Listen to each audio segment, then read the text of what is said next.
lé lọ́dún kan ó lé lọ́dún kan Ibrahim Chatta ó lé lọ́dún kan kílẹ̀ wí o.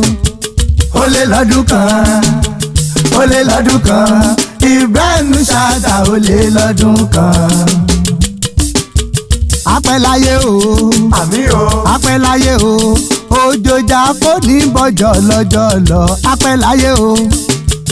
ó lé lọ́dún kan ó lé lọ́dún kan Ibrahim Chatta ó lé lọ́dún kan. àgbẹ̀ tó ló fẹ́ gbóhùn mi rògùn mo ti gbóhùn mi rògùn ìrìn àlùkò tó fẹ́ gbóhùn mi rásà mo ti gbóhùn mi rásà mo fẹ́ délé olóríire ni. ó dídá rẹ̀ òótọ́ ló já lóde wo mo ti gbóhùn mi ròde wo mo fẹ́ kọ́ ìjà mọ́ relé olóríire. Abíọ́dún Chatta òjòjà wà torí pé òtún rọ̀jò sí rẹ̀ ní mọ̀mọ́ dúpẹ́ fọlọ́wọ́n ọba tọ́dọ̀ síná. Ibrahim Chatta mi òjòjà ọ̀ṣọ́dún èyí náà lágbára ọlọ́run ọba wa tún ṣe tẹ̀mí sí apẹ́kànrin kéṣe wá dàgbà wá dàgbà wá dàgbà jàwọn ẹni ọ̀rọ̀ tó ń fọmọ́ wú Sunday sọ́run níjọ́sí ògbólógbò àtọ̀ báyé ṣe ń fi ọ́ tí wọ́n gan fàyè gbogbo wà tí wà ló láyé onímọ̀sáré ọmọ kó tó dìpọ̀ jáde láyé onígbọ́kú àyà iwájú lọ pẹ́ ibi tí rẹ́sí lágbára lọ́wọ́ ọba iwájú lọ láàrin ọmọ lọ onídọ́là ẹ̀yìn. gbogbo October 14 làwọn ń sọdún rẹ̀ aṣíwájú gbogbo wa. sọmọ pé mímọ́ lé bàbá rẹ̀ mọ̀mọ́ lé bàbá tó bí ọlọ́mọ mo sálámọ̀ kí n tó mọ̀ wọlé bàbá rẹ̀ lọ. ilé ọmọ tápà lè gbé ọmọ oróore ọmọ aláró tó ní mí tó lẹ́sìn ẹ̀ṣọ́ mi yọ tápà ọmọ afàmùṣèlú ẹ̀ṣọ́ mi yẹ tápà ọmọ afárọ̀ dáná kúlíkúlí èmi kí ìgúnnú rojú àbí tí tápà tí ì ṣe ní mo ṣe tápà lè gbé mo ṣe gúnnú lákìjọ òsì wọn bàtà ibi kíní gbé ń ṣe kíní.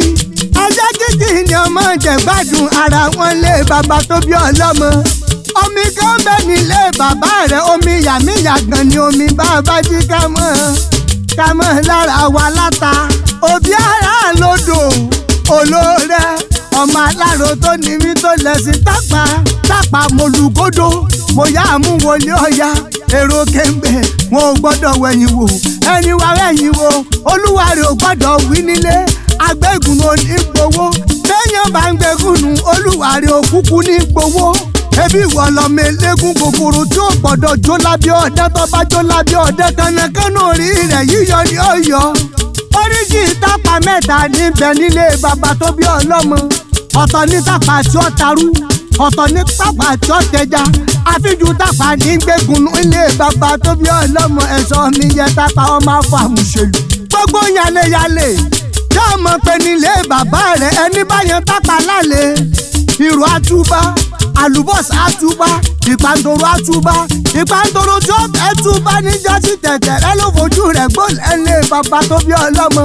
ọ̀tẹ̀tẹ̀ lẹ́mu àtàrọ̀ péṣẹ́ kúlíkúlí lérí ìjó tápà mo lè jó ọ̀wẹ́ tápà mo lè gbà tọ́ba dìbínú tápà wọn ní dúró mo fọkọ́ yọgi mo fi kọ̀ǹkọ̀ sọ méjòyè mọ̀ jẹ́ òkú tápà kìwé mi nílé bàbá rẹ̀ òkú tápà kìwé mi ààyè wọn ní mọ̀wé mi nítorí òkú tápà wọn àmọ́ sọ̀rọ̀ sí ààyè wọn a sì máa dùnyùn gbà nítorí ọjọ́ tápà bá kú wọn ni àwọn olùdó owó wá wọn ni àwọn afárá oyin wọn ni àwọn àyàn tí ọgbẹ́lẹ̀ lókìdó afárá oyin sọ̀kọ̀ ojútùú òwúdọ̀ wọn gógó bàbá wa aráfárá oyin láàárọ̀ ojútùú owó táwa ni ọgbẹ́lẹ̀ lókìdó lé bàbá tó bí ọlọ́mọ wọn kì í sin tápà ní búlọ́ọ̀kì ọ̀yà òró náà sin tápà lókè ọ̀yà lé bàbá tó bí ọlọ́mọ tùmí gẹ́gẹ́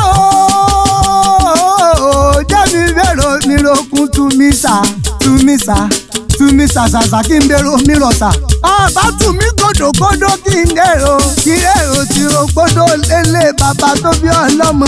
tára wájú bá yọ wọn mú kóso wọn mọ̀ fi kẹ́sùn lóró òbí ara lòdò ọmọ aláró tó ní mi tó lẹ́sìn ẹ̀ṣọ́ mi yẹ tàpá ọmọ afọ àmúṣèlú. ọ̀ṣọ́dún èyí ló wàá tún ṣe tẹ̀mí ìṣìwò agbóláyé wa dàgbàjà wọn ẹni òrọ̀. lọ́dún orógbó àgbo lọ́dún òbí àgórí àjẹ. ọ̀ṣọ́dún èyí náà wàá ṣọpẹ́ lókè èpẹ́. ayúnlọ́yúnbọ̀ lọ́wọ́ yẹnu àtẹ̀pẹ́ ńlẹ́sẹ̀ tẹ̀nà. ògo rẹ̀ àwọn rẹ̀ wájú ní lágbára Ọlọ́run ọba. Ibrahim Abiodun Chata Ojojawa long life and prosperity lágbára Ọlọ́run ọba. tọ́mbà bí ilé rẹ̀ pé ta ló kọrin ewì fáwọn ọlọ́jọ́ bí gan. ẹjọ́ kan mọ iye wọn. àmọ́ òun lèmi jẹ́ ìwọ ni mi ò lòdù ọba ọmọ atẹ́nijì ń tó gbọ́rẹ́.